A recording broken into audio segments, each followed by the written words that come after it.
দর্শক, Pakistan super league PSL এ আজ প্রথম ম্যাচে ব্যাট হাতে কেমন ব্যাটিং তাণ্ডব দেখালো লিটন কুমার দাস। মাত্র ২৬ বলে ৬৩ রানের এক অনবদ্য ইনিংস খেলে চমক দিলেন। দর্শক, খবরের বিস্তারিত জানতে ভিডিওটি না টেনে শুরু থেকে শেষ পর্যন্ত দেখুন। পাকিস্তান সুপার লিগে পিএসএল বাংলাদেশের ৩ ক্রিকেটার সুযোগ পেয়েছেন। তাদেরই একজন লিটন দাস দেশের হয়ে টেস্ট খেলার পরিবর্তে পিএসএল কে যোগ দিয়েছেন তিনি।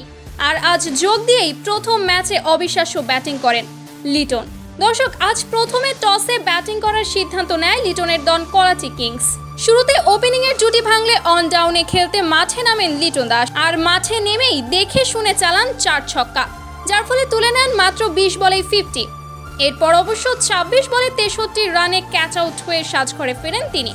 তার এই ৬৩ রানের অনবদ্য ইনিংসের সাজানো ছিল ৮টি ৪ এবং ৩টি ছক্কার মার। তো দর্শক, পাকিস্তান সুপার লিগ পিএসএল এর লিটন দাসের এমন অনবদ্য ব্যাটিং আপনাদের কাছে কেমন লেগেছে তা অবশ্যই জানিয়ে দিবেন আমাদের ভিডিওর কমেন্ট বক্সে। ধন্যবাদ।